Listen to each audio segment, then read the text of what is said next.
If you notice something is actively harming you, what do? You keep it around? You stick through it? You push it away? You push yourself away?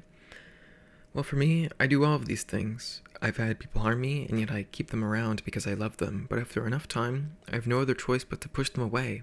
And sometimes they'll come back, and so I have to push myself away. It hurts to push away those who you do care about. If they are actively hurting you with the things they say or the things they do, a point will be reached where you are left with no more tolerance.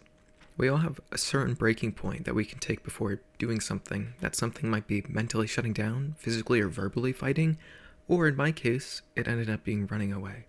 I ran away from home. Sort of.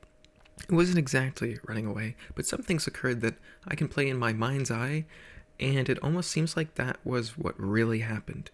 Before getting into the events unfolding, I want to talk about why I got as far away as possible from my family and the old environment that was harming me. Hopefully it will bring something of worth to you, whether that might be in the comfort of knowing someone has done something similar to you, or maybe it will give you the strength to get away from a life that is causing you to be in a state of pain and suffering. I don't go about many of the experiences in a linear fashion because, at times, it serves better to give future context to the past. However, there will be times where it seems awfully linear. I mention this because I'd prefer for the content to be comprehensible to someone other than myself, and at times it might seem still confusing. I attempt to specify when I'm talking about the future or past, where I will give a particular age in reference to the experience. Otherwise, know that this is a release. My release from many memories, experiences, and thoughts. I used to literally fantasize about running away from home. This started around about 13 or 14 because I had developed enough emotionally to determine that I could not be who I wanted to be where I was. If you listen to anything I've shared already, you may know I've talked about systems that were around during certain parts of my life that made sense during those parts, and many of these were created at these ages and only became deprecated a year or less ago. Due to not being who I wanted to be, or being loved for the type of person I wanted to be, even if it were because of things outside of my own control, I mentally locked myself down to my new reality. While I would think about running away at these ages, I wouldn't have been able to feasibly survive. Legally speaking, I wouldn't be able to find work, and I mentally decided it would be better and more advisable for me to sit through and suffer for a few more years before I did gain the ability to leave. I feared and anguished over the thought of living on the streets, despite many others in similar positions suffering through that path. However, was it the right call? It's hard to say. I wouldn't want to live on the streets now, just like then, but now I would prefer living on the streets rather than at home. I don't have nightmares about streets, but I do have nightmares about waking up in my room at home, and I feel relief when I do wake up and that isn't the case. So what did I have to hide or not acknowledge to my parents that caused me the lockdown? Funnily enough, these things are not the biggest of deals, and I attempted to verify that my parents truly would not be able to cope with the fact that I am this way. Really, it comes down to two main parts of me, these being my sexuality and my gender dysphoria. Why am I attracted to the same sex? I have no clue. Why do I have gender dysphoria? Once again, I have no clue. It's not like I'm going to know. I can try to make guesses as to why these came about, but really, it's more likely that they aren't explainable, and they don't need to be, because I can't just remove them. I can't just fix them. They are things that I'm stuck with, and no matter how much I've tried to make them go away, they have not. I see a common trend in parents that would dislike their child for these things, which are outside of their control. Would you guess that my parents are Christian? Unfortunately, it seems all too common that Christian parents, despite pretending to follow the teaching of Christ, one supposedly of love, are actually creatures full of hatred. And if their book tells them to hate a specific thing or a type of person, you know they'll damn well do it to the best of their ability. Am I generalizing all Christians? Yes. Should I? No. I'm still hurt. And because of the hurt and pain I still feel, I still target it towards this group because I know I'm not the only one. And it makes me feel even worse that there are more out there that are in a situation that I was in. Are there other religious groups that have similar beliefs? Yes. Are there Christians who withhold these particular beliefs? Once again, yes. Of course, there's all sorts of variability, but my feelings are based on my experience, and that experience was hurt. According to some book written by some human beings, if I want to have sex with a man, I should be stoned. And goddamn, if I'm gay, that's going to be a no-go in that household. To have a boyfriend, would that really hurt so much? I'm sure we all know what it feels like to be hated, to be rejected, to feel like we aren't supposed to exist because we don't fit within the confines of those whom we love. It feels awful. It's one of the worst feelings I've had to experience. and one of the worst feelings I've had to experience over such a long period of time. This caused me to never have a relationship during the years of my life in which I experienced my most important and largest physical and mental developments. I say to never have a relationship, but there are some more nuanced qualities to this, and I'll get into that shortly. Even if I had nice parents, due to the external environment that was my life, school, even there, being gay wasn't accepted. Would a relationship during middle school or high school have led to anything meaningful? No, probably not, but it would have given me something, literally anything, to make me feel loved and appreciated, to feel just a little more connected to someone else, to feel like I was someone worth loving, someone worth caring about, but that wouldn't happen. My home life was full of hate, and school was full of hate. From the perspective of my parents, it probably didn't seem like this was occurring. At one point or another, probably ages around 13 to 14, I was asked if I was depressed. And obviously, my answer was no, because I didn't believe I would receive the help I needed. At one point, I did ask for help in reference to one of the mentioned mental issues a few years in the future, and I didn't receive help. And so this reinforced the fact that I wouldn't be receiving the help I needed to feel okay with myself. To bring us back, I was pretty slow as a child, mentally I mean. During elementary years, I was not the quickest. It could be stated that I was physically slow too, because I was quite fat until puberty, where I experienced changes in my perception of what I should be. I think because I was obsessed with the internet and being on the family computer all the time, I lacked the physical exercise that other kids were receiving when they played outside with their friends. However, I didn't really have friends. The friends I would say I did have were, well, not all that connected to me. And before something like puberty, I don't know how nuanced a child can really be. Even so, the connection required from one child to the next is pretty minimal. It's not like they're going to have in-depth conversations. They don't want to have philosophical discussions with one another. They just want to play. They just want to have fun. Where I'm going with this is that while being slow during my elementary years, I was able to have friends to a certain extent. It wasn't mentally an issue to find people that I could actually connect with. Whoever I just happened to gravitate towards or have gravitate towards me did just fine. I was also a lot more open. I was blissfully unaware of all the social games being played, even by children.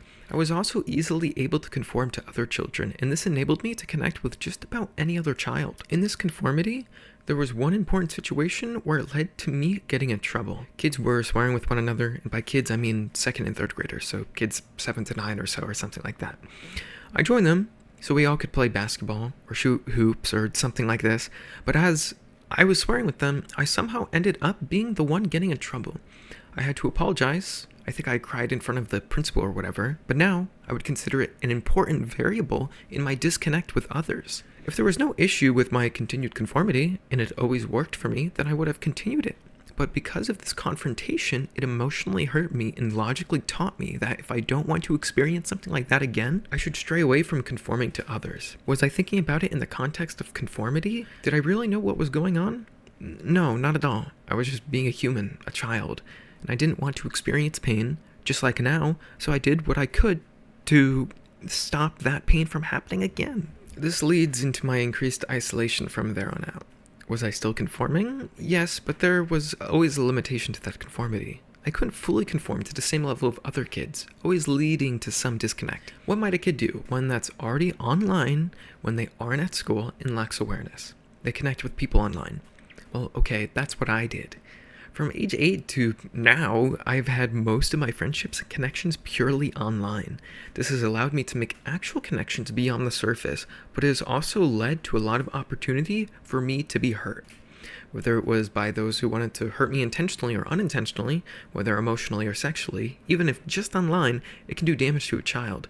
And it sure did damage to me, even in my later years. Even before I was 8, even earlier, I was still on the computer often. I have distinct memories of playing online games even just within a browser. Games like Pop Tropica come to mind immediately. There were others, but I don't actively remember the names of all of them. There were others outside of the browser too, like Roblox. I don't really know why I would get so obsessed with these games, but I do remember obsessively asking my mother to buy me the online memberships these games would offer, which oddly enough still makes me feel guilty today. I was obviously a child, and the memberships were there to abuse the parents of kids like me, and it worked. And it makes me feel indebted now, even after all that has happened, all that I've been through. Even how I feel towards my parents now, I still feel like I have a monetary debt to pay because I asked my mom for money to spend on online memberships in video games when I was single digits old. Isn't that absurd? I think it is. In online games, I would talk to people, and it rarely led to connections. Really, I didn't have that many connections through the web games that happened to be online, nor did I find many on Roblox, but there were a couple, and I have contact with at least one person from Roblox, and I met them, when I was 12? I'm surprised we are even connected to each other at all. It's really a surprise to me. I did play Minecraft too, and that ate up huge amounts of my time, even beyond 12. And I talked to a variety of people, many of which I shouldn't have, and we usually connected outside of Minecraft using Skype. However, up until age 13, I was still mentally slow and lacking a lot of the social connections that a child would need for proper development. There were a few, ranging in their significance, and how these people saw me, I'm not totally certain. There were bits and pieces of real connections. I had at least one friend who consistently played Team Fortress with me until around 13 or 14, but I can't remember exactly when it cut off. He transferred to a different school, and at these ages, I wasn't playing the same games as other kids, or I wasn't doing a good enough job of playing them, literal and metaphorical games.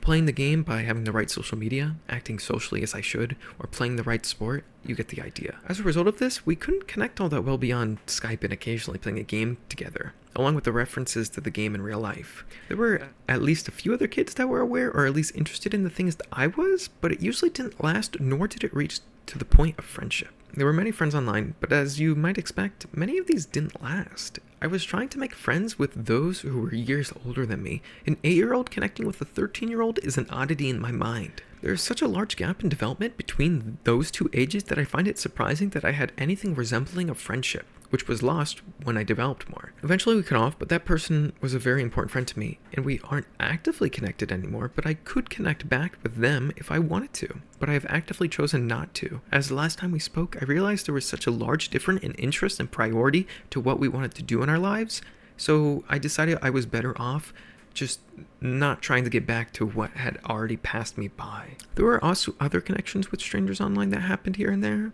but many of them would not be long-lasting. Some did really last, but in the long term, only 2 individuals have survived, and we started our friendships when I was in the age range of, once again, 13 to 14. It's hard to gauge what most kids were doing at these ages, what the majority cared about, what the majority spent their time on, but I know that I had spent a lot of my time unwisely. But I had no conception of spending time wisely or unwisely, and when I did have the ability to conceive this, it was irrelevant to where I was mentally. We'll get to that shortly. So, what did I spend most of my time on as a kid?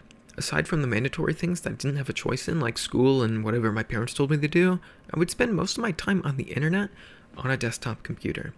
Whether it was watching online video content or playing video games, that's just about all I did. Now, today, I have a few friends that were already ahead of the curve at those ages, at least in my opinion, because they were doing things that would define them in the current day, or would help them figure out how they would choose to define themselves. Whether it was music, painting, writing, or whatever, it would carry on into their adult life, or it would influence them to what they would do with their time. Playing video games, talking with friends, watching videos, or all of these at once were the identifiers in my childhood.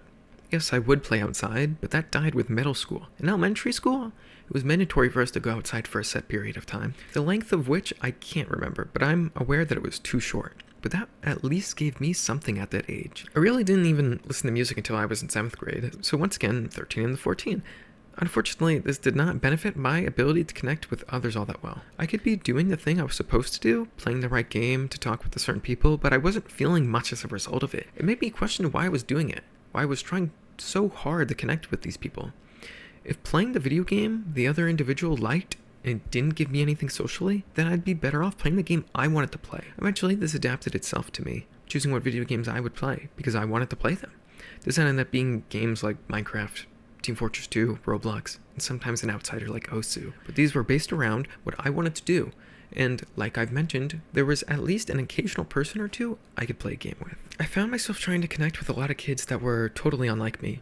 Some might identify or label these types of people, or in this case children, as normies, or with a less exaggerated label, as normal people. In my perception of reality then, I didn't really have a problem with these kids being normal, and I still hold that perception, but now I understand that I can't have any sort of meaningful connection with that type of person. What would be a deep connection for that person would end up being a surface level connection for me, and it would take an unreasonable amount of energy to have that connection, even if it resulted in a weak link. I didn't care about football, baseball, or basketball. Yet these were the lives and the most important things to many of these adolescents, along with the social games they wanted to play with one another. Once again, I always ended up spending a lot of time and energy trying to connect with these types of kids. To be fair, the majority of students in middle school, at least the one I went to, were like this. Here and there I found that a kid might have something in common with me, or we could have something close to a friendship, but nothing was ever all that deep. I don't have a single friend from middle school that I still speak to, and I'm perfectly content with this. There was one I could talk with and play games with, not the already mentioned one, but that eventually died off as I continued to change and I found that they didn't change. I have distinct memories of sitting at the lunch table with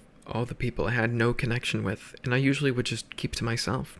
I think I played on my phone. I wasn't really reading anything at this age. I was doing some sort of scrolling. That was fine then. I was still getting an escape from the reality that peered through my peripheral vision. The point is, I didn't want to continue being there. I was trying to get away from my external space even then. I would have much preferred being at home, in front of my computer, and not having to associate with all these people that wore me down. And wore me down they did.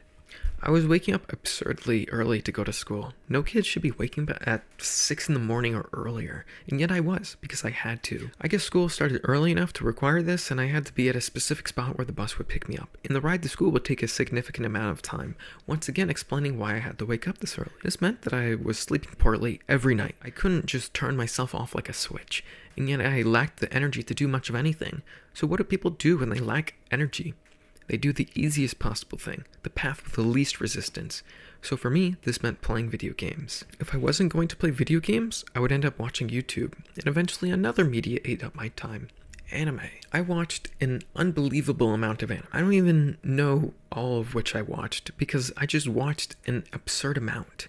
Of course, I wasn't going to retain hours upon hours of these shows when moving on to the next one right after finishing one. When I try to guess when I started watching anime to this extent, it was probably around 12 or 13 or 12 in the 13, something along those lines. It's a little too blurry to be exactly sure. However, what I do remember is all the time spent watching anime. I would go to school, come home, watch whatever, and then go to bed, and rinse and repeat this cycle for months. What I would watch would change, but some things actually stuck around for a long time. I watched over 1,000 episodes of One Piece. It's not like I'm proud of that. I'm embarrassed, but it's been done, and I can't undo all that time spent. Was it worth it? Absolutely not. And that's just one show, upon many others. I somehow strayed clear of things like Naruto, but I watched many 12 to 24 episode size shows, and those add up after years. I don't dislike anime now, but I don't actively watch it like I used to. One show here or there, and that's enough. The most recent anime that I watched has been Sonny Boy, although I have enjoyed Made in Abyss, although I haven't watched the latter in one go. Anime worked as an easy and immediate escape, and so I would hold on to it until I moved on, but that would take years. So imagine, for years, when you have free time, the only thing you do is watch anime. For some, this might be great. For me, it wasn't. The disconnect increased only further. The friend groups I was a part of were exactly like many adults in a sense. They loved to hate and were incapable of understanding things that were different to themselves. Some very unexpected things began to occur as I developed into my own individual. I was a part of a friend group that hated homosexuals, and as I gained my own ability to feel sexual attraction, I realized I was within the group that hated people like me. These people were supposed to be my friends, but as I grew, I started experiencing the growth of my own personalized characteristics, which were out of my control, and that they hated. I don't understand now, and didn't understand then why they hated these types of things. For worst of all, I was following along until reaching a certain awareness. They also hated furries, without a reason that I could find, but I find that ironic. Funnily enough, I ended up developing an interest in anthropomorphic animals. This was sort of a choice, but I was content with it, and I liked it, and it feels good to like things. I wouldn't say these two things were indicative of my personality, but they were two aspects that made me who I was then and who I am now. And these traits were hated from within that group I was a part of. My parents hated homosexuals too, so now having a home life of hate, where they hate a type of person, and then a friend group that hated the same type of people my parents did for no reason, I couldn't be open to anyone as to who I was. No one in real life knew these things about me for a long time.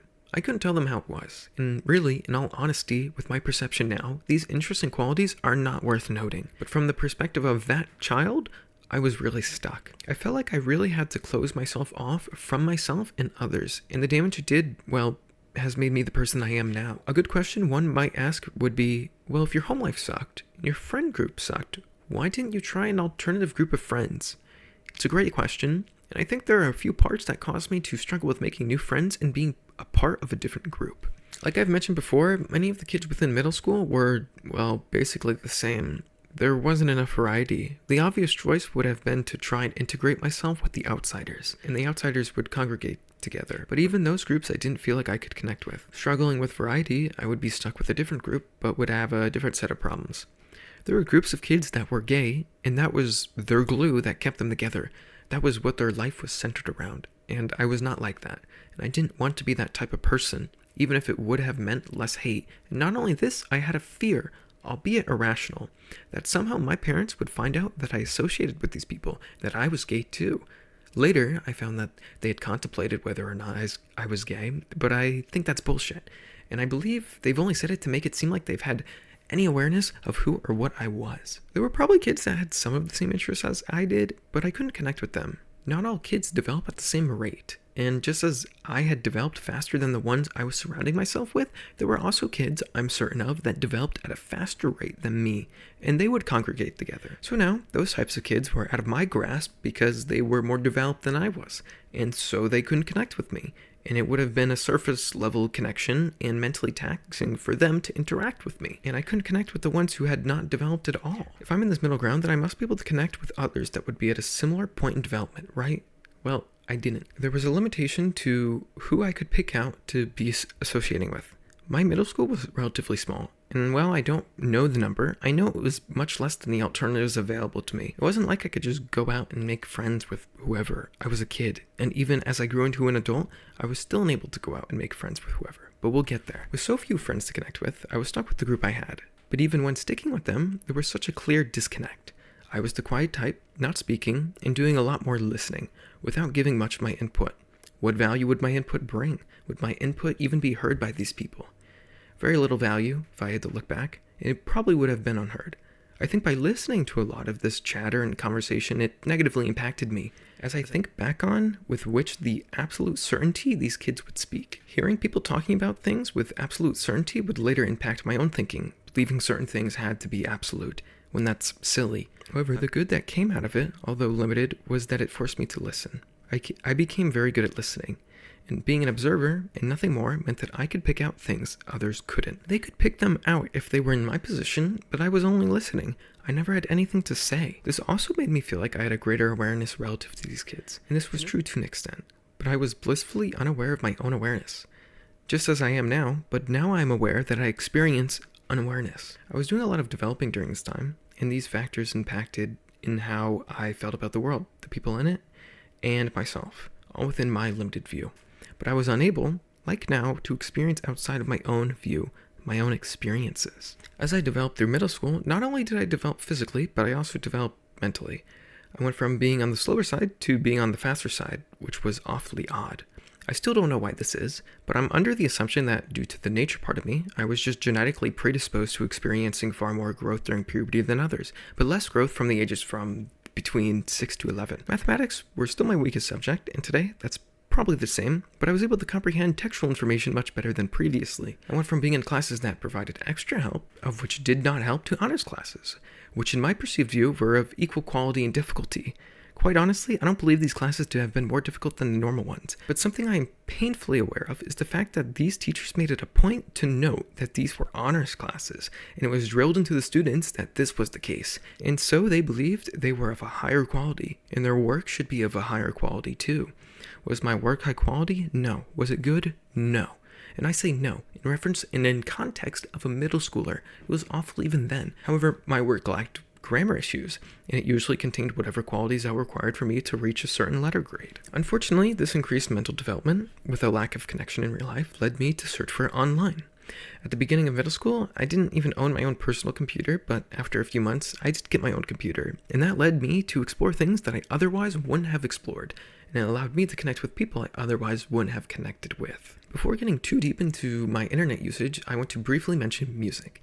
There were people in school that impacted my music interests despite not really liking the people or being all that well connected with them. One person in particular introduced me to metal, and that's what got me interested into a lot of music I enjoy today. He brought up bands like Metallica, Megadeth, Behemoth, and some other popular ones, all of which I hadn't listened to before. What was my music taste looking like before this? Quite honestly, it's hard to say. I can't really remember listening to all that much music up until this point. Maybe I did listen to music, maybe I didn't, but this was a paradigm, because I can think of how listening to these bands, and metal in general, has introduced me to so much more music I otherwise wouldn't have considered. Back to home, it was awful, even if I could stare at a computer screen. It really sucked, even if I haven't made that already obvious. My parents were very intent on giving me zero privacy, and I had to force them to accept things like having my door closed. This wouldn't have been absurd to most parents, I don't think, but it's not like I've had many parents to interview and find out whether or not this would have been the case. With time, things normalized, and I could inch closer to having bits and pieces of privacy, enough to allow me to get away from the dreadful eye of my mother or father, if only for a moment. This meant I was beginning to look at things I otherwise wouldn't have, and talk to people I otherwise wouldn't have. I had a smartphone, yes, and that meant I would use that to talk to these people, and maybe sometimes play a mobile game. The tool I use to interact with people the most? Discord. I still use it today, but I've been through multiple different accounts when trying to escape the grasp of certain individuals who would always pop up again and again. I also had a tendency, a few years ago, to delete and create new accounts across the board, not just for Discord. I'm uncertain why I did this, but my immediate guesses are that I wanted to be identified as someone else because I felt like I had experienced enough of a change to be classified as someone different. Or I just wanted new names and wanted a different identity for the sake of things being different. At times where I was especially emotionally unstable, if someone disrupted my already fragile balance, I would then go on to delete accounts or remove people, or really just partake in destructive behavior, albeit online. The types of people I would connect to would definitely vary. At this time, I would use servers to connect with people, and I make direct mention of this because I don't usually stick in them for long anymore. I have a tendency to leave and rejoin servers if I want to connect with some people in the server, but chances are I already have those particular individuals on my friends list. I just had hoped I might be able to find more people worth chatting with, but considering the fact I always end up leaving, that goes on to say how that usually works out. However, the point is, at around 13 to 15, that's what I would do, and that's how I would find people to connect with. The types of servers I would be a part of would vary, but the most significant one that takes up space in my limited memory is for Tanga's server, which is just some commentary guy who makes commentaries on video games or whatever. I guess it was perfect content for a 13-year-old, and so I joined the server. And through that server, I was able to connect with people, and it led to me connecting with one person directly that I still have a connection with today, and another person leading me to another connection I have today. Were these people I should have been chatting with at that age? Probably not, but some were definitely around my age, and others were at the same maturity level, so it wasn't all that terrible, and it offered me something, unlike real life, which offered me less than nothing. It was a negative force on me. So I was then associating with people I shouldn't have been associating with, reading things I shouldn't have been reading, and they were making mentions of things they shouldn't have been, and I started acting similarly. Somehow, I made other connections that had nothing to do with that server. They must have found out that I was underage from someone or somewhere, and that was why a few of these people had gone out of their way to connect with me. Could you guess what reasons men online would want to connect to a 13-year-old for? As you may have guessed, yes, they wanted nude pictures and videos from a variety of angles, and in return, they would send videos and pictures back. In my 13-year-old mind, I couldn't see a problem with this, which is honestly horrifying, because I know there are more like me who have experienced this, and more that are actively experiencing this. I was receiving attention I had never received before, and my hormones were totally out of control. And it was perfect for people who wanted to abuse me online. Nothing has happened to these people, and they probably found other targets, although thankfully, there were only a handful that personally attacked me. Did I receive attention that I wasn't getting? Yes. I felt like those people loved me, not understanding what love actually was. I felt like I actually offered something to someone, and I wasn't being dismissed or hated for things I could not control. These people wanted me for who I was. And I was a 13-year-old with a smartphone and a need for attention. Then, I didn't even think about the age difference. I merely saw individuals who had an interest in me, who wanted my attention, and wanted to give me something in return. And I couldn't actively see all the awful things going on. None of these people lasted for long. Eventually, they went away, or I moved from one account to another. I deleted them, or they deleted their account. You get the idea. Of additional note, none of these people actually dated me. Of course, we're using this term loosely, but none offered that type of relationship. None of them offered or wanted to meet me in real life either, which is a relief. Not that I would have gone through with such a thing, but it wouldn't have been unsurprising that I could have been coerced into something that would have hurt me more than just pictures and videos. There were also individuals that weren't out to hurt me, but did many of the same things. They just happened to also be minors, or at the very least, they claimed to be. There was obviously no way for me to verify such a thing, but the point is, that happened as well. Why? I wanted attention, and I was able to receive attention this way. I wanted to feel wanted, and guess what? I did. I really did feel wanted. In the most fucked up way possible, these people wanted me, and I was willing to give them that, because I wanted something in return. And the transaction occurred back and forth for a while, until I moved on to other things, which were no better for my development. I couldn't get the love I wanted from my parents, and I couldn't get love from a boyfriend, so I had to cope somehow. I think that if I had received something in real life, many of the events that I'm going to tell you wouldn't have occurred. Even if I had a really good friendship, or just a fine group of friends, or if I were able to have a relationship with someone, literally anything, things would have turned out much better, and I wouldn't have gone through such awful things, and I wouldn't have put someone else through such awful things. If my parents just cared a little more, if they just told me I was okay for the way I was, if they weren't beings of hatred, then things really might have been okay. But we don't live in that timeline. We live in this one. And what has happened is in the past. And we can't reverse these things. We can't change these things. These people, these actions, and these events have made me the way I am. For better and for worse. I had online dated with many different individuals, most of which did not last very long, nor did they really make sense. I was a teenager, and it tended to be another teenager or someone with a similar maturity level. So what would we do besides chat, exchange nude pictures, and play video games together? However, not we're all like this. There was a single particular relationship I had, which was very important for my development, and it's probably the realest online romantic relationship I have ever had. And because of the connection between this person and I, we're still connected to this day, which I find to be awfully absurd. I met this person through another layer of connections, and it comes back to that Discord server I mentioned. Through connections there, I joined another server, and this person was part of that server, and I started a conversation with that person based on a profile picture they were using, which aligned with their interest and picked up my intrigue, and from there on out, we would talk. It was gradual, but eventually things escalated into a relationship. And I think because of my prior experience with other men online, I had expectations of what this would mean. And somehow, this person felt responsible for my well-being. Later, I will get into the nuances of these claims, but I would also make claims of suicide. So I'm sure this instilled fear into them. Anyway, there was an online relationship, and this would go on for a few years, with many bumps, because we were both very emotionally unstable, and we both had a variety of problems. And our problems meshed together.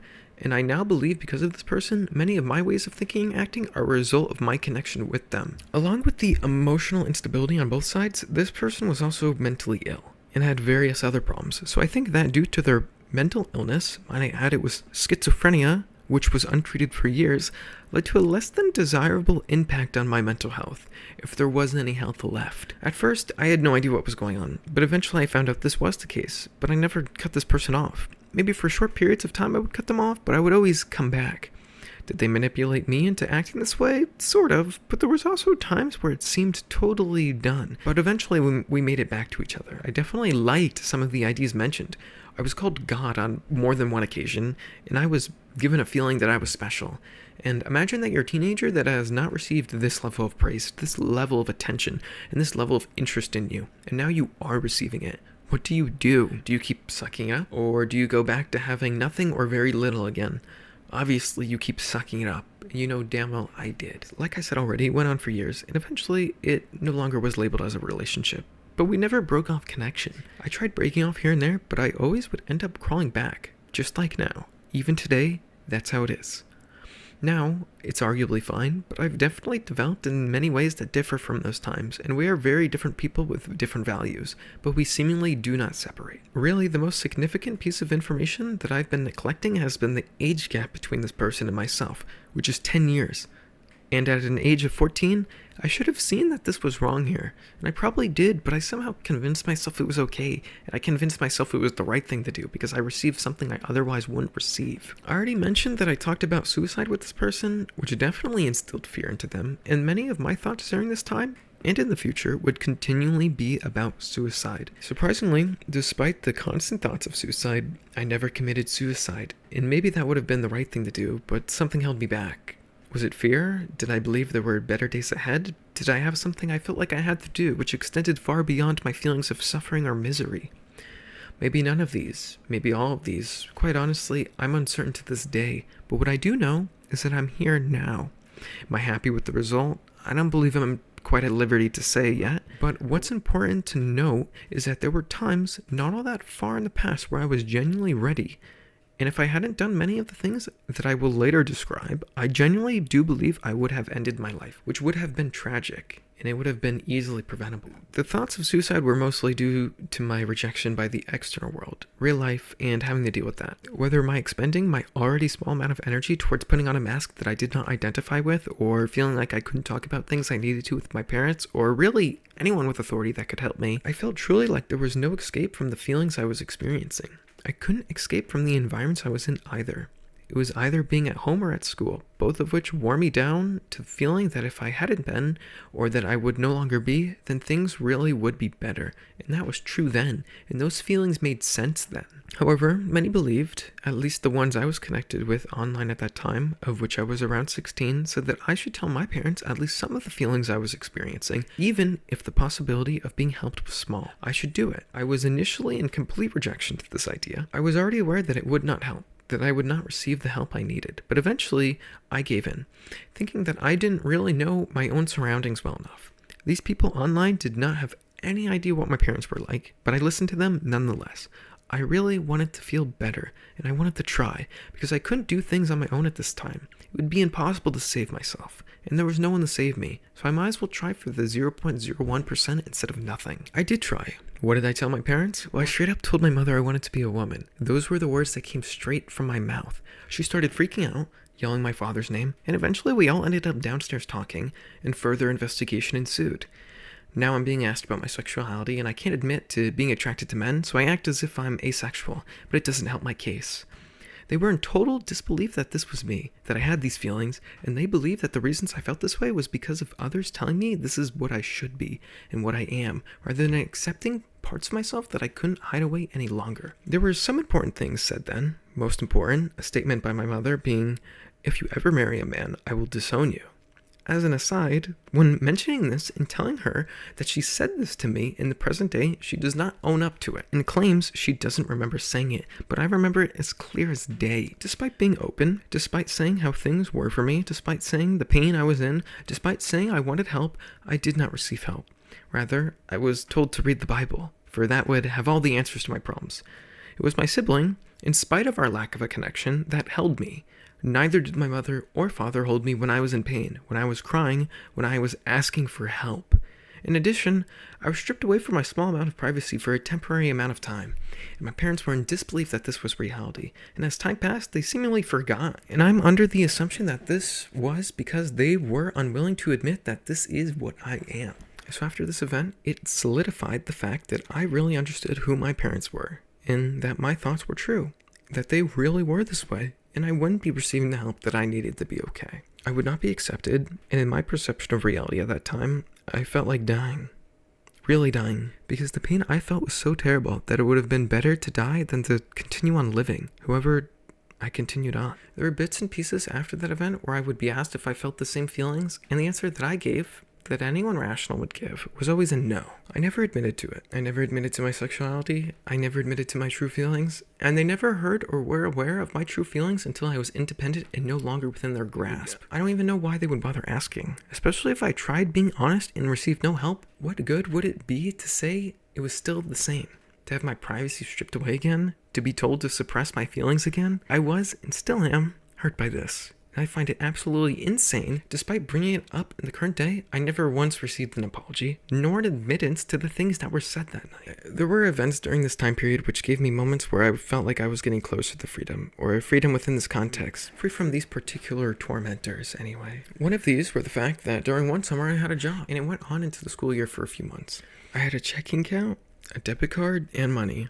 This made me feel like I had more control. I could purchase things without asking, and I had my own purchasing power, which made me feel like I had the power to obtain things I wanted that wouldn't need to be known that I owned. You can make some guesses what some of those things might have been, but I won't state them here. But it definitely gave me further awareness to what I was, and that I had to go through so many hoops to hide it. I felt weak, and without realizing it, I didn't do all that much saving. I would work and would often spend a majority of my money I made.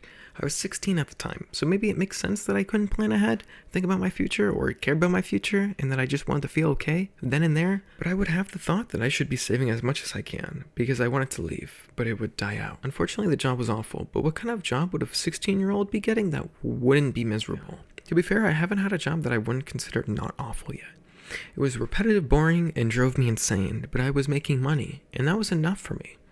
The fact I was making money made me very happy. To see hundreds of dollars was something that was huge to me. I had never seen that much money. I had never had that much money. And I had never had this much control or ability to spend or not spend. A lot of it went to waste, and to this day, I've had moments where I just wasted money because I had lost control because I felt the same things as I did then, a want to feel immediately okay.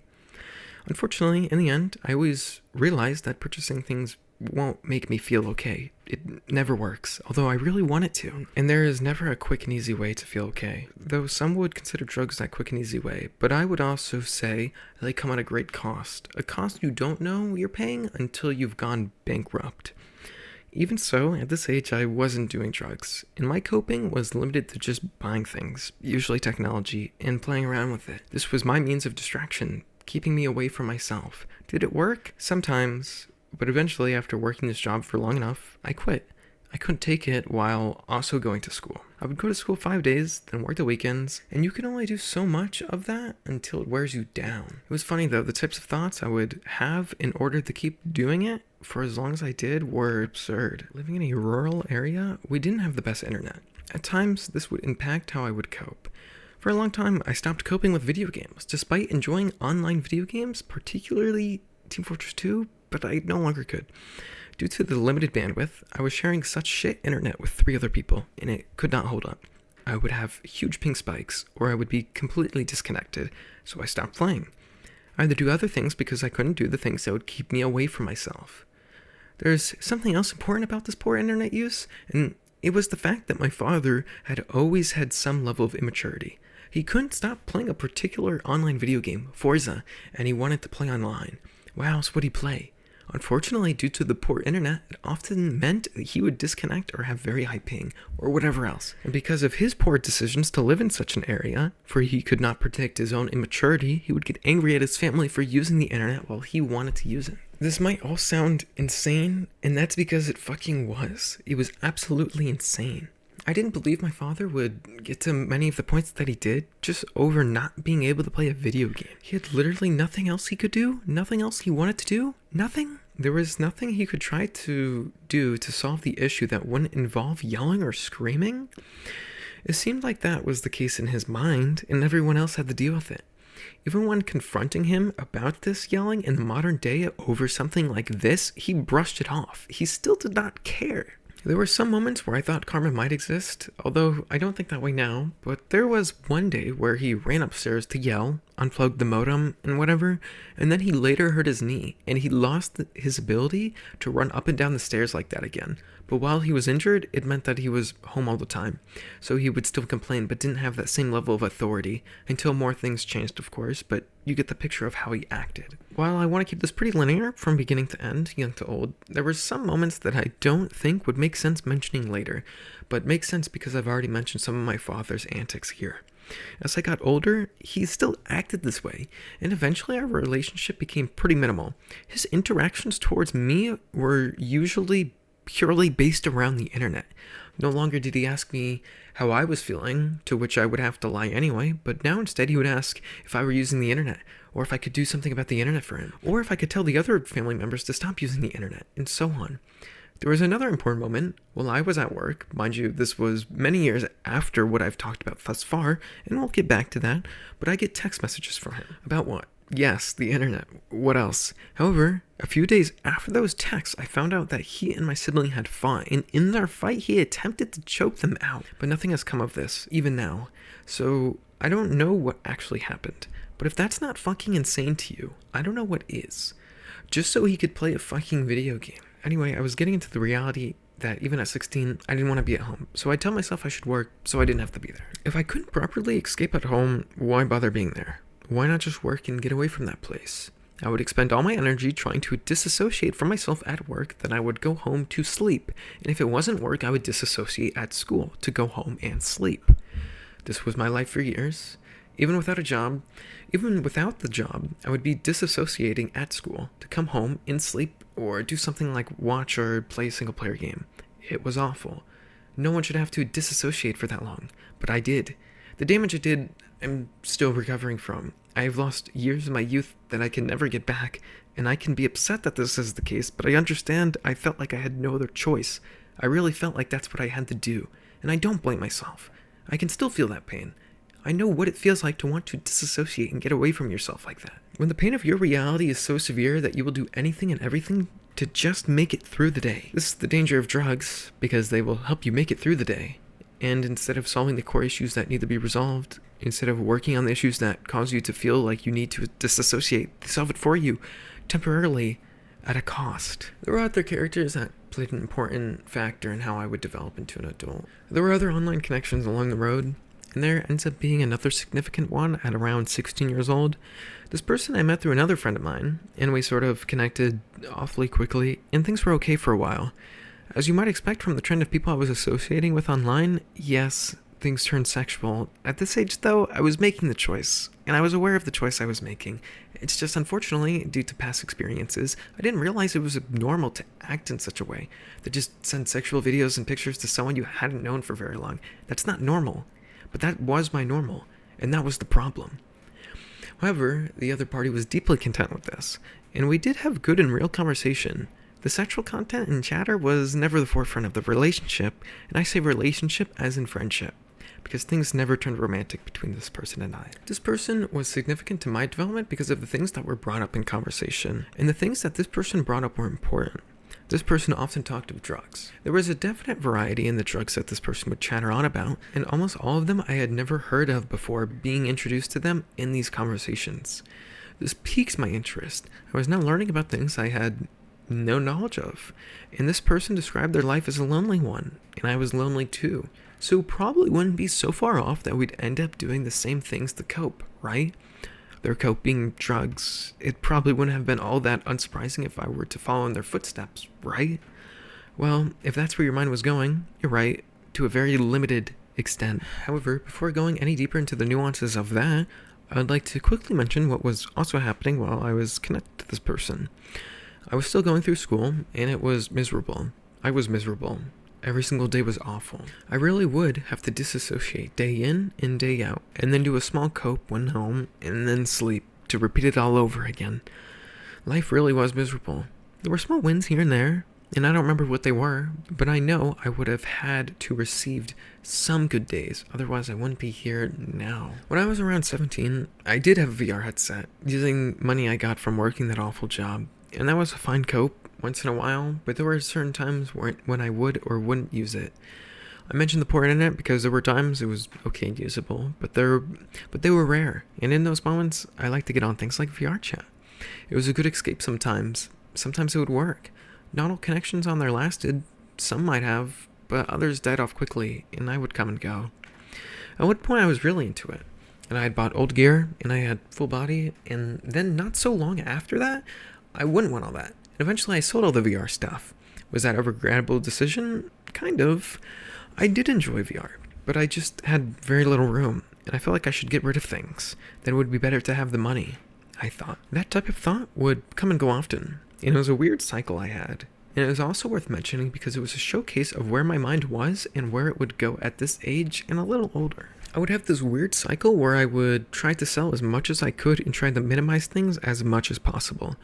I felt like I had to do this because it would mean I could leave at any time, or so I thought. I would have things I liked, like VR, but go and sell them because I felt like I wouldn't be able to keep them. These periods of time would be the peaks of when I would think about running away. Sometimes I would go through and sell as much as I could and have things all minimal, but at other times I would have all the things packaged and ready to sell on something like eBay, but never go through actually selling them. I would literally open them back up and put things back to how they were. I actually received comments from my parents, especially my mother, on this thing I would do. Comments about how I was getting ready to move out and so on, which were funny, that she would say things like that, as if in acknowledgement that was something I really wanted, and I really wanted to get away, but I couldn't get away, no matter how much I wanted to. She must have genuinely believed that I would never leave, or never go that far. It goes to show how badly I wanted to leave. I would go to bed, be in bed, thinking about how I wanted to run away, how badly I needed to get as far away as possible. I would be in bed fantasizing about going on the Appalachian Trail, and somehow, at some point, I would be where I needed to be. I would be free from the grasp of these people, and they no longer could have any influence over me, and I could be me, and I could finally be okay. At other times, I would think about going on a hike of death. I would think about going on and on until I collapsed of exhaustion from a lack of food or water, or maybe actively committing suicide at one point or another. That seemed appealing to me. That would be something I fantasized about, and I thought about it often. These thoughts wouldn't leave me alone. I had to get away. I had to get away at any cost. It never happened. Fantasies are fantasies after all. I would never be able to do something like that, and I never did. What would keep me in check? I would say fear, and also a loss of comfort, because I really didn't want to do something like that. I just wanted to feel okay. I just wanted to feel safe. I just wanted to be okay with being me. But that was something inaccessible to me. I thought I would be unable to obtain something like that. It would always be continually outside of my grasp. This also plays into the idea that I hoped there would be some destination for me. I know I talked to a lot of older men online, and especially the one I had a long-lasting relationship with, because I thought they could somehow save me from my situation. As if they could take me out of that household. As if they could help me be okay. As if they could provide me with an environment that would make me okay. But it never happened. I was too foolish to see that it would never come. Although that's what I wanted. I always just wanted someone to save me. And when I was younger, before I became an adult, there was really no way that I could save myself. I had to rely on someone else to save me, but that never happened. There was no one to save me. I had to accept this. And I did begin to accept this as I aged. There would be no one to get me out of the environment I was living in. There was never going to be an individual, or even group of individuals for that matter, that could bring me to a place of safety. I would have to do it myself, and that was hard to accept, because it would mean I would have to wait until I could make that a reality. And even then, there would be many hoops before that would even happen. On top of that, when things actually started rolling, it wasn't really done fully on my own. But that's even further on in the story. In school, it was about the middle of senior year, and I was officially an adult, 18 years old. But it didn't mean much. I wasn't working. I was just going to school, coming home, and rinsing and repeating the same old processes that I had been doing for the past few years, if I could even do that. It was so hard, but I think by reaching legal adulthood, I had gained the belief and the idea that I would now begin having a chance. I was getting so very close to that freedom I desired. Being free from something like school would help me. It would be a huge burden off my shoulders. The thought of just simply being able to sleep enough, it was such a beautiful thought, a beautiful idea. I wanted it so badly. In only a few months, I would graduate, and it really would be over. But until then, I still had to stick through it. And there were many things still weighing down at me at school. But I think the thought of having a chance, having made it this far, that I could make something happen, that I really could have a chance at a life that wasn't total misery, that I should stick around even for that possibility. I had promised one of the aforementioned people, the online relationship person, that if I were to make it to 18, I no longer would commit suicide. And so far, I've held on to that promise. Was it the right promise to make? Sometimes I'm not really sure. Sometimes I really get stuck into these ideas that it would have been better for me to commit suicide at 13 or 14, but that never happened, and I'm not 13 or 14 anymore. With this promise in mind, when actually becoming 18, things were looking okay. I think this was because of my mix of my ability to tolerate everything I had been tolerating for years, so I'd become so good at building up mental defenses That while I was numb, the external world couldn't hurt me, and so I could keep on functioning. Beyond having such strong mental defenses from all the things trying to pry and pick away at me, I also saw glimpses of hope. Becoming an adult at this time didn't really mean anything, but what it meant outside of this was it gave me hope. To have a possibility of gaining control over my life was my hope. To have some independence was my hope. But I didn't know how I was going to get there, and I didn't know if I could get there. And it would take a lot of bargaining with myself along with finding new people and new ways of thinking before actually making it a reality. Until then, I would have to continue coping, like I had been for the last few years. It's just that the form of coping had now changed. I went from watching anime or shows or whatever, playing video games sometimes, to reading and writing, but bits and pieces of those other things remained, obviously. I was still not ready to spend all day reading, or all day writing, but to be reading at all was such a huge upgrade from where I was mentally before. I literally felt a mental uplift as a result from reading, and all my writing was absolutely awful. The fact that I was doing that at all was great, and I still view it that way. To do something is far better than doing nothing, and for the most part, I'd consider brainless consumption similar to doing nothing, and I would never want to go back to that. The thought of it physically hurts me. These were good signs, to go on actually doing things that weren't totally brainless, to go ahead and try to make things, even if it were foolishly throwing some ideas in a document. I'd take it. It still would be better than doing whatever the hell nightmare had come before it. Not to say I still wasn't in the nightmare, but nightmares are a gradient. They aren't all equally horrifying. I would go on through the rest of high school using books as a cope in addition to whatever else. I would have to read something, anything, instead of playing a game on my phone or texting someone in class when I had free time. Senior year allowed for a lot of free time, and this was good in a sense because it allowed me to ease up, read, and get lost more easily in a different world than the one that was most definitely the external one I had no other choice but to experience. It also made me feel awful, if I thought about it, because here I was, spending hours upon hours in a place doing, well, things that had nothing to do with the establishment itself. So why the hell was I here? Legislation would be the most correct answer, I guess, but it was also hurting me on so many levels to deal with that. Still, in the thought of doing anything more, of my free will, college wouldn't be something considerable.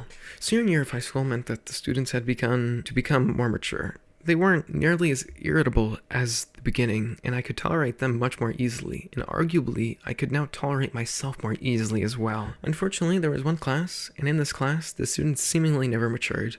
They stayed immature for the entirety of the class, and it did a number on my mind. It was amusing. It was as if the friend group that I was able to distance myself from that was present in middle school was thrown into this particular class and then put up to their most extremes in the worst ways. Hateful, annoying, parroting whatever information they had been fed to believe, and loud. And all these awful experiences of being around with people I didn't like, they didn't know me. And you might have begun to understand that in order to get by, I would have had to use a mask. A mask was used at these times, and it was incredibly tiring, but it helped me understand people better, and maybe it even helped me understand myself better. I could put a mask on, put on a show for these people, and they loved it. They ate it up, and they had zero idea that I was putting on a show for them. It was only when I had the especially bad days, the days where I was so depressed I couldn't even put a little mental energy together to put on a mask, even for a little while, was when they saw glimpses of my true nature, which at this time was dark, brooding, and miserable. This probably helped me in life, being able to put on a mask, because I had to continue using a mask, or I believed I did for some time, and it still wore me down. I always used a mask at home. There was no exception to this, but there were times where my workplace after high school where I would slip off the mask due to fatigue or a strong enough emotion, and that was surprising to some people, and others found it amusing. Now I try to be wise with my ability to use masks. I don't want to expend the energy to put on a mask, to put on a show, but I will do so if I believe it makes sense. If I want a personal connection with someone, I don't put on a mask, or I don't do it intentionally, because I can recall times where it happened and it didn't turn out great. In other situations, like in a job interview, obviously I'm wearing a mask. I want both of us to believe I'm the best fit. All this time using masks may have worn me down then, but when being myself now, I'd like to believe that it has now helped me understand how I can make others aware of certain parts of me, while less aware of other parts of me. This is for good, so I'd like to think, and so I can portray and believe in the good parts of me, and let those things be the focus, instead of all the bad parts. Back to the years of high school, there were other people online that made an impact then, and made an impact even after school was over. Aside from the one person I had online dated, the long-term one, there was another person that I've already mentioned that started talking to me about when I was around 16, although they say 15, but we've had some distance from each other here and there, and I believe I have changed significantly while they have not changed as much, and the change they've experienced has been negative rather than positive. I would consider this person significant to my development, but the most significant traits and qualities that they had that had an impact on me would only come at a later date. Anyway, they were someone I would spend a lot of time talking to when in and outside of school. Aside from doing the easiest possible things like watching a show or playing a video game, I would also talk to people. A lot of random people on Discord. And yes, it was more often than not a bad thing. I was always texting because there wasn't a chance I was going to voice chat at home because I had one traumatizing or borderline traumatizing event, so I wanted to avoid it if I could. I was healing slowly but surely. But there are limits to healing if you don't take care of the wound itself. You can put band-aids on your wounds, but it doesn't matter if you never cleaned up the wounds, or if they're so deep and damaging they require stitches. The band-aids won't help with these types of wounds. Although yes, at this time, a band-aid was a huge upgrade from literally nothing, from just ignoring the wounds and pretending like they weren't there, as if that would actually make them disappear. Finally, I did make it out of high school, and that was one less thing wearing me down. But instead of being at school, I was now at home all the time, and I knew this would not work, and I had to do something, but I didn't know how to make it work while keeping my misery down to a minimum. I was looking for work even before school ended, because I wanted to work as soon as possible, and I was pretty content with everything other than completely hands-on work. Funnily enough, that's what I got, but it was unskilled labor. Not only was it unskilled labor, it was also at night, so I was working a total and complete night shift. But at the very least, the hours were consistent, which were not my expectations despite it being a retail position. The store was closed at night, but as you probably guessed, you opened boxes and put product on the shelf for hours, pulled the product forward, and then you went home. You were tired, and you slept to your alarm to do the same thing again. Obviously, this work wore me down heavily. At first, it wasn't terrible, because like when I was 16, I was making money. And I was happy about this. Now I was making even more money because I was making more per the hour and I was also working more. 40 hours a week, sometimes 48, sometimes even 50. And that type of money was a big deal for someone at that age. This also meant the things I did, well, just straight up decreased or stopped completely. I just was not doing things at all. The only thing I did was work, and that was about it.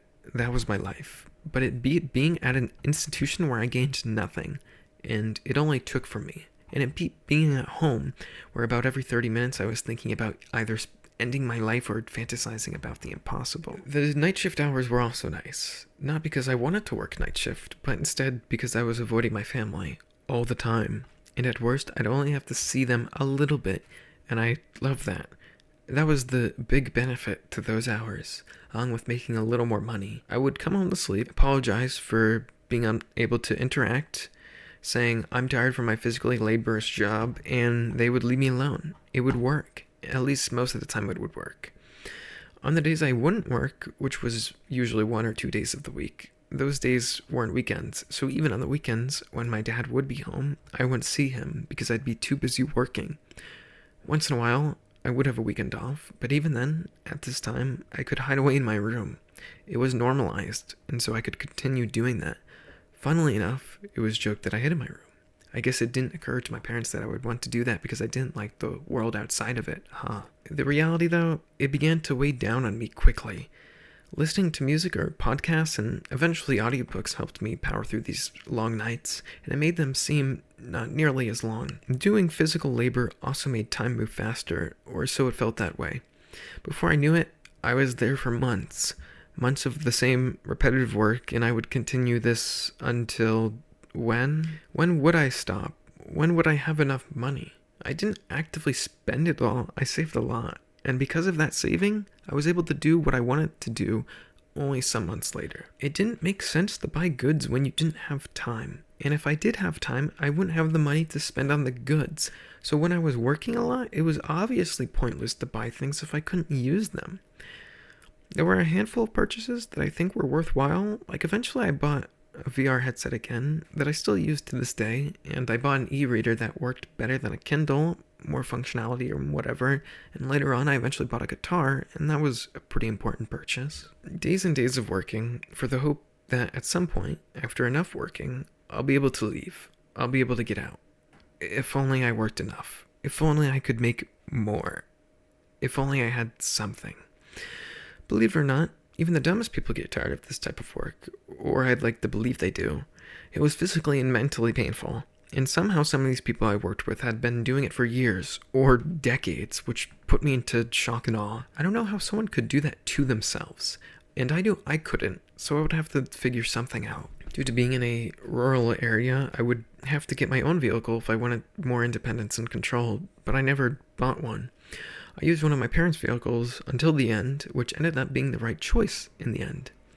It meant I could avoid spending all that money on the vehicle itself, and all the money spent monthly on insurance for some amount of limited control. But back then, I was considering it. Obtaining a night shift position was another means to avoiding this issue, because using the vehicle at these times would never cause any issues, and I obviously had nowhere to go, and if I did, my parents knew exactly where I was going, with whom, when, and sometimes they needed to know why. So sure, in my mind, considering my options, I could get my own vehicle, then pay for that, and I was just supposed to work 5 to 6 nights a week, and eventually after enough of this, maybe a year or a little more, I could get some shitty apartment and continue working at this job, and that would somehow make me happy?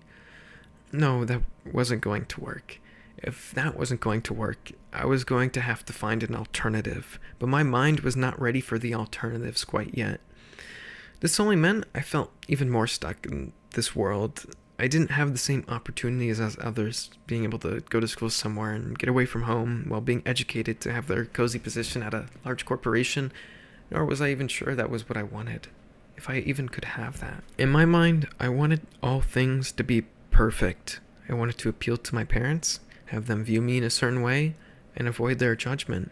And I obviously, like anyone else, wanted approval from them. Unfortunately, this was impossible, and it would take nearly a year for me to realize this. But in that year, I think I grew significantly, and in this growth, I was finally able to put some of my feelings into actions. Within this time frame of a year, I experimented. I wanted to see if I could do things, if I could make things happen, and in this experimentation, I learned many good and bad things about myself. Some of them I was able to accept, while others I could not, like the judgment I was placing on myself and others. I went to school for a semester, and it was completely online, because I was still working while going to school.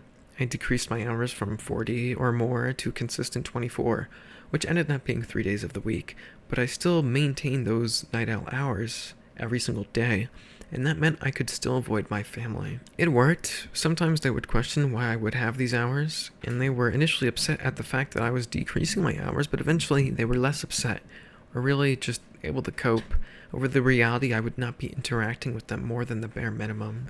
The school sucked. I had declared a major in information technology because I had always had a passive enjoying technology, but these were mostly introduction classes along with other mandatory classes, and I did fine in them, but that doesn't mean I enjoyed them.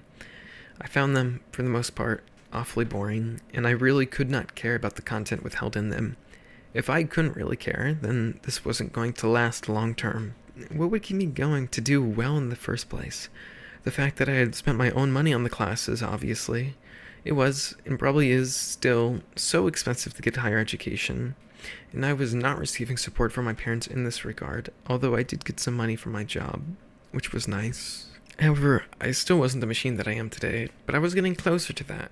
It's not like the content within these classes pushed me mentally, but they were able to intrude on my personal time, and I wanted to minimize that. And at one point, I was able to somehow cram all that work into one day, so I could have the other 3 days to myself. Even 3 days of work was wearing me down, and I'd have 3 days of free time if I was able to cram all the schoolwork in one day. It was tiring, so tiring, and I still wasn't getting what I needed. Was I really supposed to believe that I could go on doing this for 2 more years until I get an associate's degree, and then with that, I can finally get a job that will pay me enough to survive, and survive just enough that I'm still spending all my time at work, but the work is barely fine enough for me to tolerate?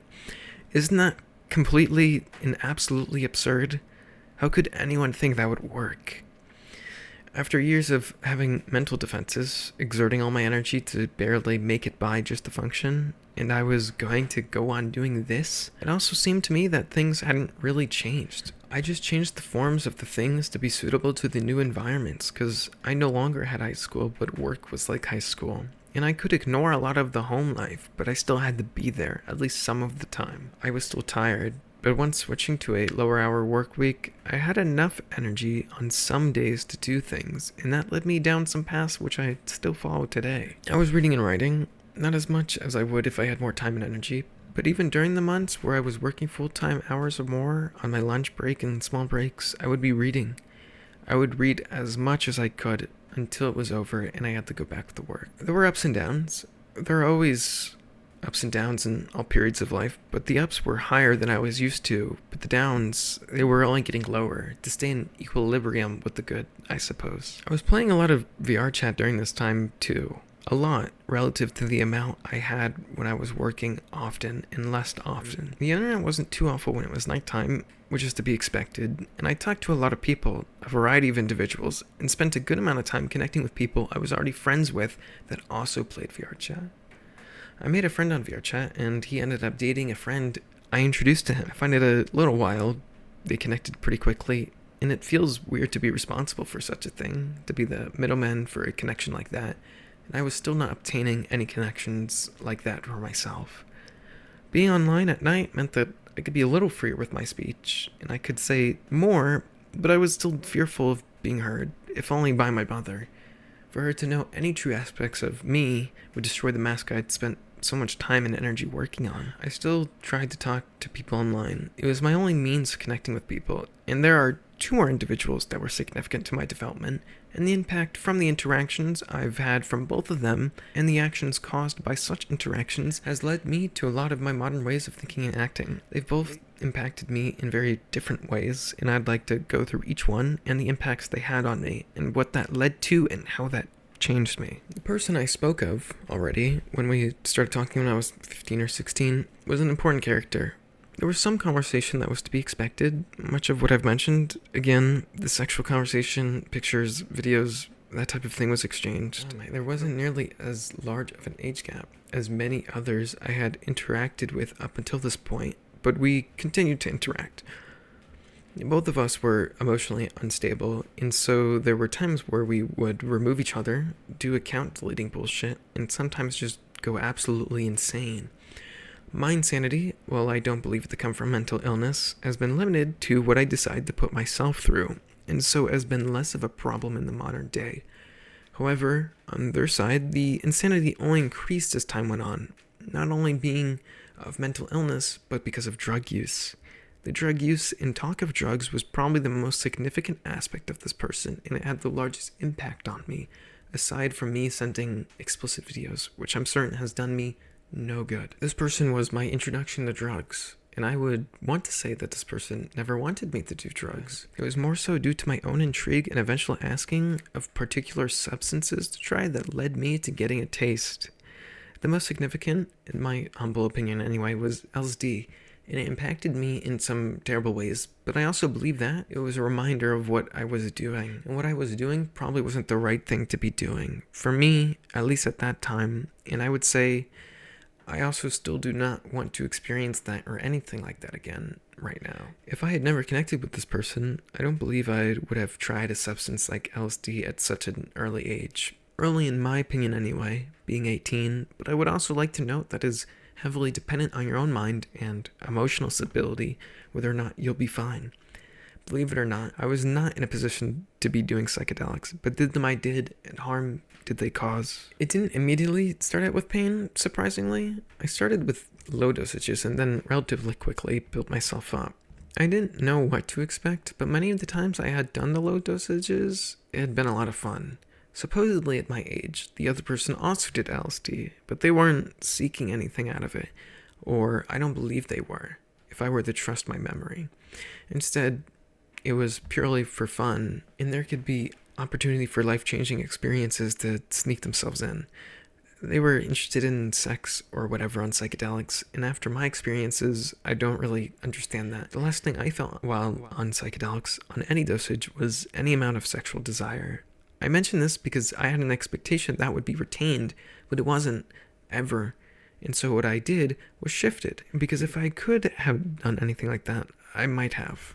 I spent many trips in VR, and yes, you guessed it, VR chat.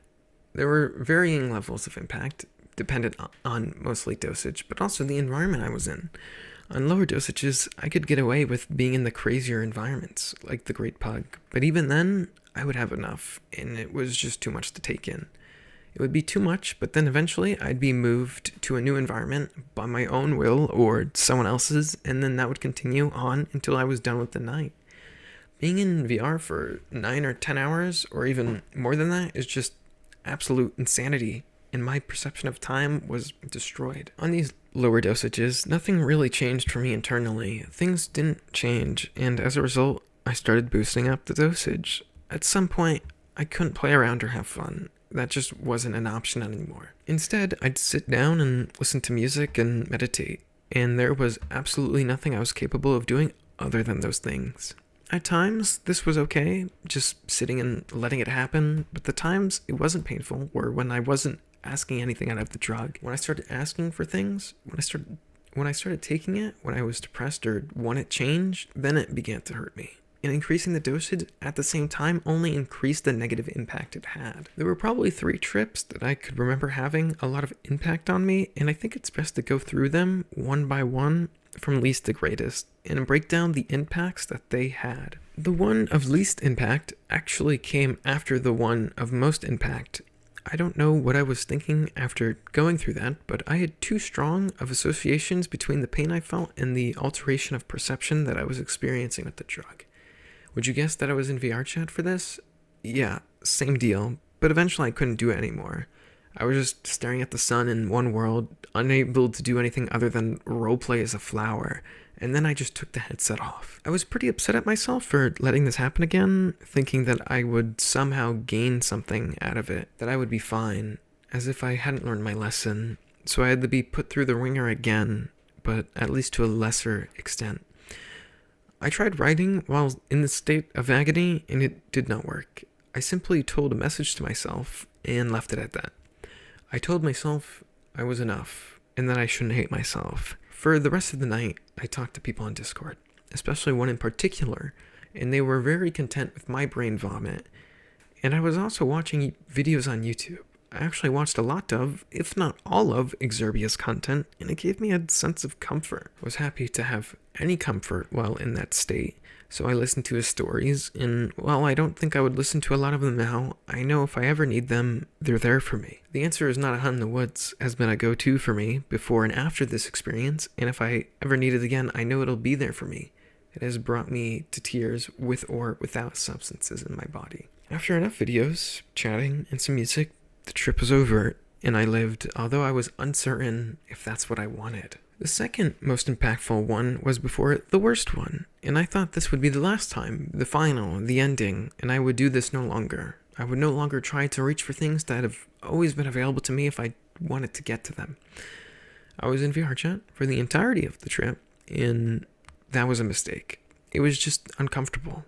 But I only realized the severity of the discomfort as the trip was ending, because my forehead was pleasantly upset, and the dosage was high enough for me to forget about things like physical pain temporarily. At first, I was able to chat here and there, but that ended, and I was put into a meditative state, but now in VR, and I had one friend with me for the whole time.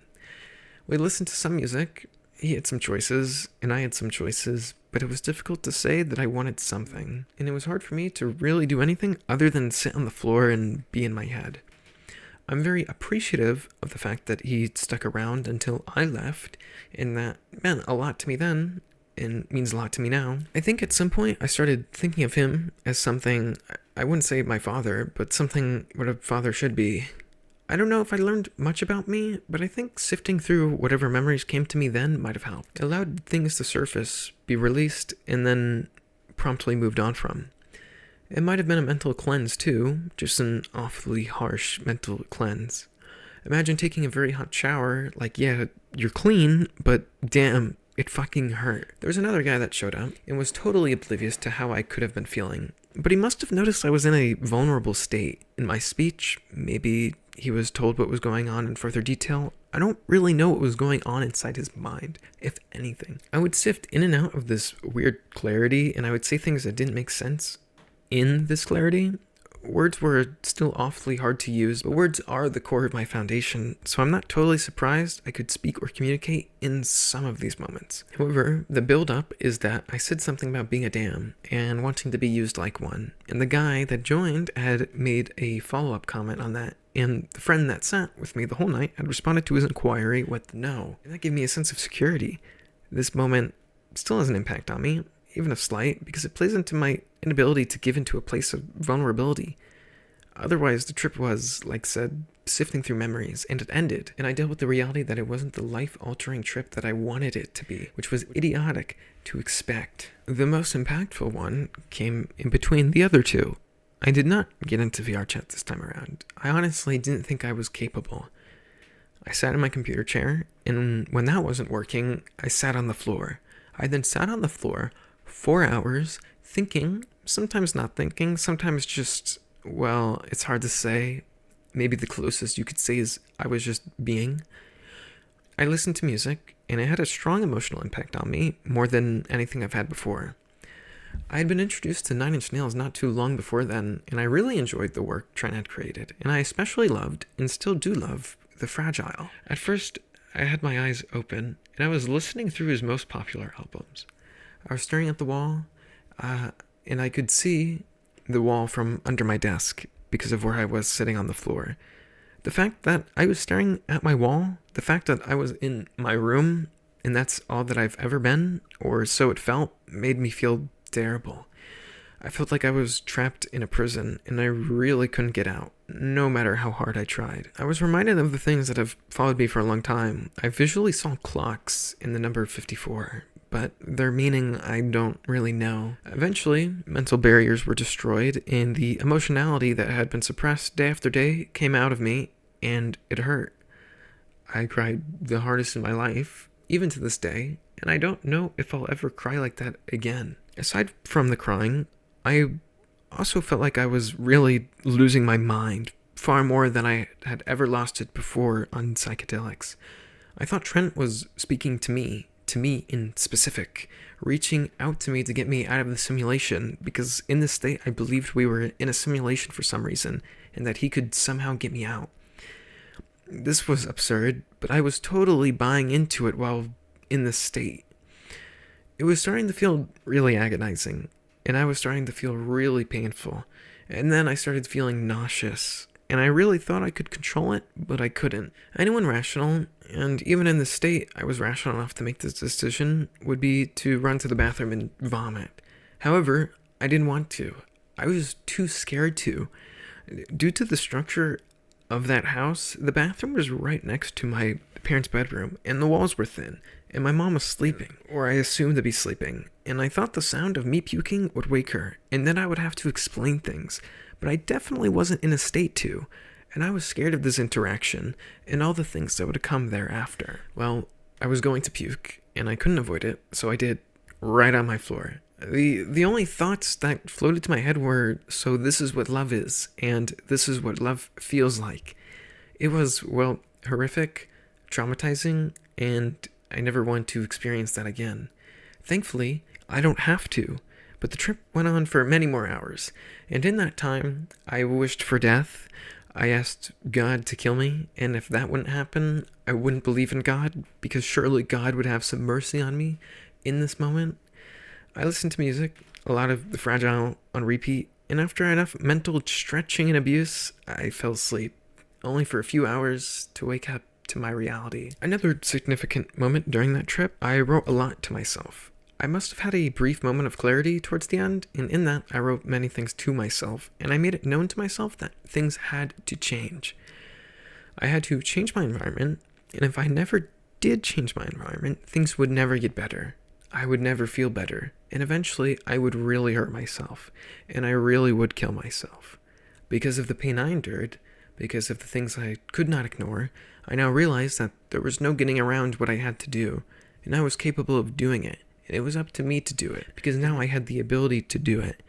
I now had a lot more control than I did previously. However, even after this realization, even after going through all this pain, even after days feeling like I was dying, feeling like I was totally and utterly alone, feeling like nothing had ever changed and I really couldn't go on living, things didn't change overnight, and I was still going through feelings of vulnerability for a while. What I would identify that feeling of vulnerability would be a return back to only a few years prior.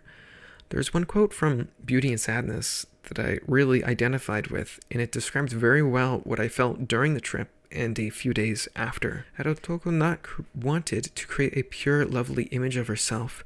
Apparently, the girl of 16 who loved Oki would always exist within her, never to grow up, yet she had been aware of it. Although for me, it had not been a 16-year-old still living inside of me. For me, it would be a 13 or 14-year-old living inside of me.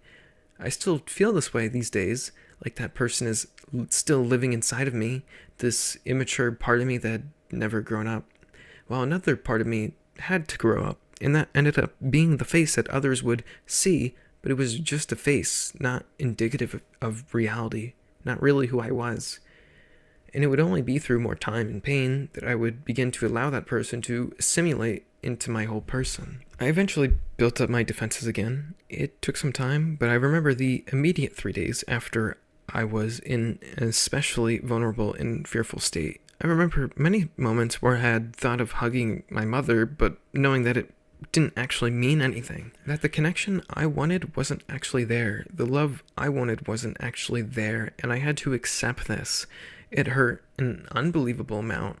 I just wanted a hug. That's all I wanted. That's all I needed.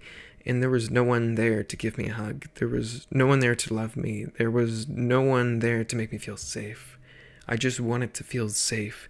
And since I couldn't be safe without my mental walls, I had to return back to normal. I began to normalize to where it would be expected for me to be. I would go on doing the same things repetitively and not change things, even though I was very much aware that things had to change. But I would not go through with what needed to be done for months.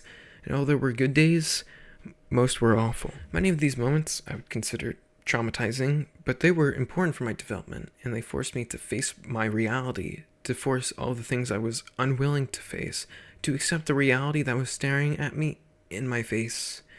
Unfortunately, it would not be enough. What would it take then? I mentioned that there were 2 people that made large impacts on me, and I think it's fair enough to talk about the other person now. Unlike many other characters I've mentioned, this one was a relatively recent encounter in comparison, and we started talking when I started the overnight box torture facility job. I was aware of them, and they were aware of me, but there was no friendship present up until that particular point, and I don't know what it took to begin the friendship, what changed in either of us, but whatever it was, I'm thankful for it, because I believe this to be my most important friendship of recent times, and I think it has given me a positive light as to what a friendship could be, unlike all the previous significant ones where I'm either being abused, abusing, or some variation of shared hurt. At first, we were just text chatting here and there, but at some point, we started voice chatting every day before bed. It became a ritual for some time. It was nice having someone to speak to after a day of miserable work that you didn't care for. And day after day, we grew closer, and it was nice being able to talk with someone a little more openly, as before that time, I didn't have that. Most people I had that were friends, I either didn't feel like I could trust them all that much, or there was just so much baggage I had to go through mentally to decide whether or not I could try talking about something. However, that wasn't the case here. Well, I like the idea of searching for others, deliberately putting in time to find people that think like me, putting in energy into helping others like me. This connection just came about. It wasn't like I was looking for a connection at this time, but it happened. It just happened. Some might think of this as fate or just the natural flow of things, but I'm not really sure if I could put a label on it. This person introduced me into many things that I had never known before, and the other things I did know of but could grow a greater appreciation for. None of my friends at that time were introducing me to new things. In the very small minority of the time when I would be introduced to something new to me, it wouldn't be something I liked. This person introduced me to one of my favorite authors, Haruki Murakami, and that alone is something I'm thankful for. It seems his work isn't for everyone, as I've tried getting someone to read The Wind-Up Bird Chronicle, and they didn't enjoy it, but perhaps I just chose the wrong novel for them to read. My introduction to Murakami was Colors Tuskuru and his Years of Pilgrimage. I think I could have chosen any novel and enjoyed it, but maybe this was the right one to tick all the boxes in order for me to enjoy the other novels, but I can't say anything for sure. It's not like we had a shared interest for reading. It was mostly me who enjoyed reading, and I could poke them to read, but it didn't mean it led to anything. However, just because there wasn't a shared interest in a topic didn't mean there couldn't be a shared interest in the future. After some time, I don't really know how long, we came to an agreement. A pact, if you will, and in this exchange, it brought me the introduction of guitar, which was something I had thought about but never really thought I'd execute. Honestly, even today, I can't really play. I mean, I can, but not really. Despite this, it was nice to learn, something nice to understand, and something nice to spend time with. Still do spend time with it, and it has given me something. Otherwise, I would have just stopped. We talked, and I talked to my other friends as well, and things were pretty much maintaining the same way. Eventually, after growing close enough, I talked about my personal life, my home life, how I didn't like how things were, how I hated my job, how I hated my life, and I had moments of emotional instability due to all of these things, along with all the baggage from the past in my life. This brought upon further chats and calls on the fact that things needed to change, and things could change, and I'd have to be the one to make it happen. I was so locked down into my old ways of thinking, just like I was when I was a child, thinking I couldn't help myself, but I could actually help myself. Things had changed. I wasn't the 14-year-old being groomed online anymore. I had financial power, and I could leave if I wanted to. Even after all these chats and calls, it would not be enough to convince me then. It would take many more months until I had the solidity and the opportunity to make things change. The things that I would spend my time doing would be mostly what has already been described previously. I would be reading, writing, and now that I've mentioned guitar, VR chat, sometimes a video game, which would probably be Team Fortress, and chatting. Those were the things I did that I could choose to do. Like mentioned already, I did one semester of college, and it sucked, but it is what it is. Time moved quickly. The days went by like hours, and I felt like I was never catching up with myself, like I was only getting farther and farther behind from me, but I didn't know what that even meant. I just felt like I was falling, but there was no end. I would just keep falling until I died. I would never hit the ground. There were moments where I felt like I really had to make something happen, but I had to remove the mental barriers that were stopping me from doing that. To get there would mean that I would have to try things that sounded undesirable. I would have to ask of things that you shouldn't ask of, and I've already described how awful many of those experiences were. Eventually, though, there must have been a mental breakthrough. With all of those experiences, the talking and conversation of my life, the need to change, something was ticking, and I had to make it happen, or else I really wouldn't make it. Even after years of suicidal thoughts, I never committed suicide, and it kind of makes sense at a certain point. If you keep having the thoughts and you haven't tried to kill yourself, then you probably won't try at all. In my mind, I wouldn't attempt suicide. I would commit suicide. I wouldn't play games with myself if I was going to do it, and I had to make sure I was actually going to die. The means to killing yourself when you're younger are a little more difficult, especially if you don't have money nor access to obtain tools to kill yourself in the first place. Most ways of suicide that were available to me would be awful, long, painful deaths, and that was the last thing I wanted. I wanted to be out of pain, not to experience a peak of pain before my unfortunately long drawn-out death. However, things did change when I had the ability to buy things, when I had a job, and when I was an adult. I had access to buy whatever I wanted to an extent, and my mail was never opened, so I could buy things that would make me want to change my life or end it. Eventually, I bought enough depressants to commit suicide with, and I really thought it was going to happen. Either things had to change, I had to break through, or I really was going to kill myself, and that would be the end of my life. I could see the split in the timeline. I know if I hadn't done the things I've done now, I actually would have killed myself. It really would have been over. However, you and I are not in that timeline, and I have lived. There was one night in particular where I really felt like I was going to end it all. But that night I didn't have the means, and that was the night when I decided I would obtain the means. If I felt like that again, it would happen, and I would be free from my misery. The misery from the past, the misery in the present, and all the misery I would experience in the future. Obviously, I have not felt like that again, and I'm very thankful for that, and I hope it doesn't sneak up on me again, because if it does, things really will end, and that will be my life. It seems awfully sad to me to have lived such a short life, even as things stand now, and if I didn't get away, that would have been even more sad. It would have been like I was never given a chance, but thankfully, I had been given a chance, and I'm trying to make the most of it. I don't remember the day or the month or how long ago this was offered to me, but the friend that I had grown close to offered me an opportunity. This opportunity would mean that I could, well, essentially run away from home, but also have the means to sleep somewhere, have a bed, a blanket, you know the deal, and I could finally get away from the things that were, well, for a lack of a better way to put it, torturing me. Initially, I didn't agree out of fear, but after some time, I realized I wouldn't have a chance like this again, and really, I had to take advantage of it, because something like that would never happen again. Not even a chance. I did basic preparations, I got myself set up to leave, and then I left. Of course, there's more to that, and the emotional strain of doing something like this, I can't put it into words. Imagine doing a series of things you have never done before, going to places you've never been to before, and trusting when you haven't trusted for a very long time. Despite this strain, I made it through, and I'll walk through all the things that happened. Although many aren't interesting, it does work towards bringing us into the present day. At my job, there was someone that played an important role, and he gave me something, just something to make me feel just a little less alone. There was immaturity, silliness, sometimes an attitude, but he had more of a brain than the other people I had to work with, and that was something really nice, something I could appreciate. We connected a little, despite the enormous age gap, and at some point, I would have to ask him for a favor. Since I was going to be traveling by plane, something I had never done before, I had to go to an airport, and I had to get there somehow. I thought I'd ask him, otherwise I'd just use Uber, something I had never done at that time, but there was a particular fear with Uber in my mind.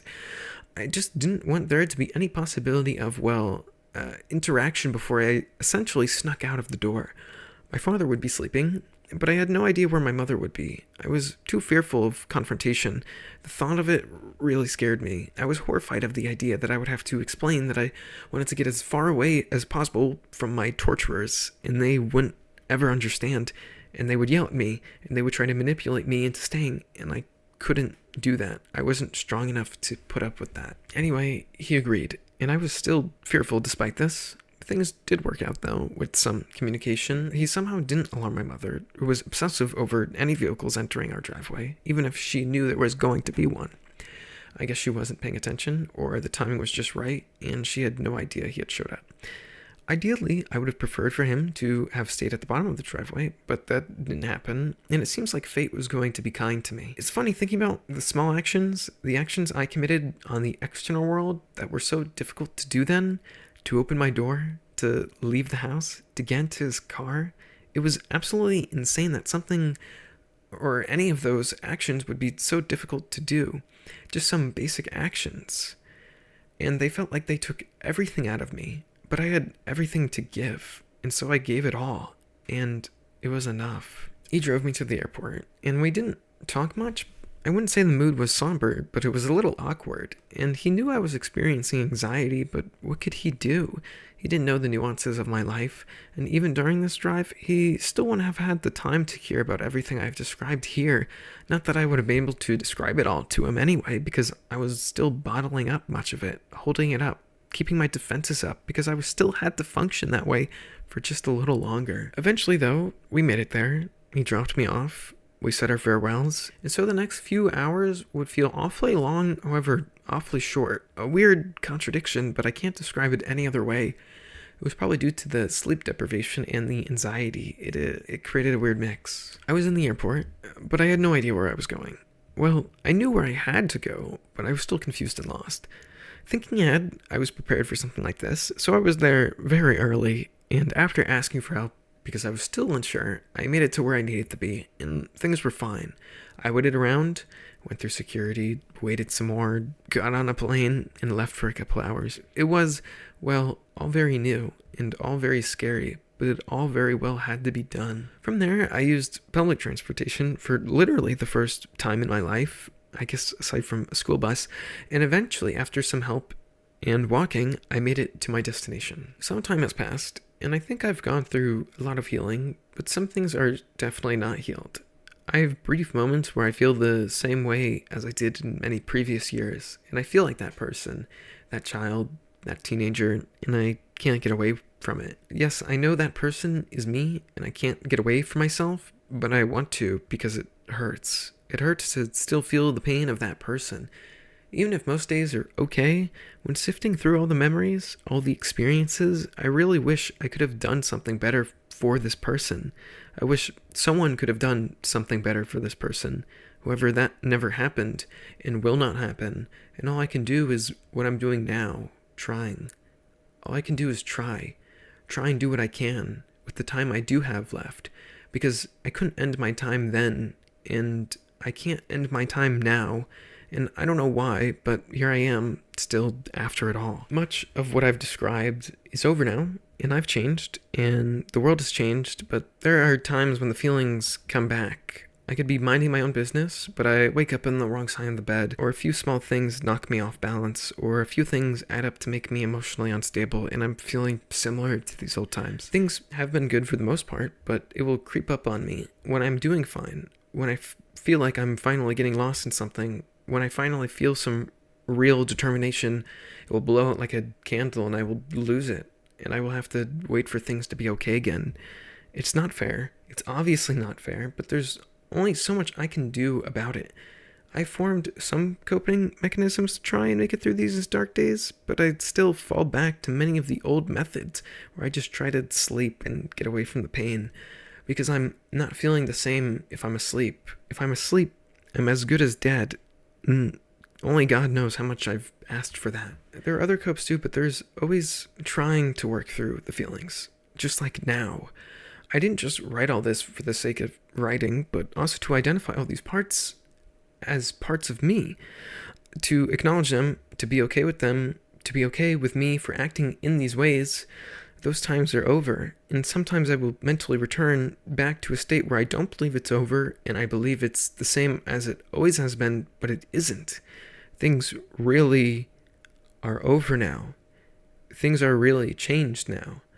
I don't know how long it will take for that to be drilled into my mind, but once it is, I really do think I'll begin healing a lot faster, and I think the feeling will be long-lasting, long-term, and I won't unconsciously fall back into these old feelings.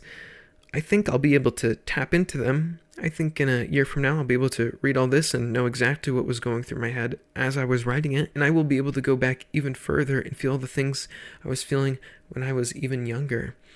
Some things will take a lot more time to pass than others, though. In going through and feeling these parts of myself that I wish to ignore, the parts that I want to suppress, the parts that I want to hide, I might get closer to feeling more okay. I don't know how many people have had experiences like I've described. I don't know how many people have felt the pain I've felt. I really have no idea. And I have no idea what more pain would feel like, or what less pain would feel like. I know there has to be, if only a few, that have gone through similar things to myself. I don't know to what extent, and I don't know if they've made it out okay, or if they've ended their lives, or if they hide away, but I hope that all those who have felt this way, or still do, will be okay, at one point or another. That's all I could ask for. That's all I could really want.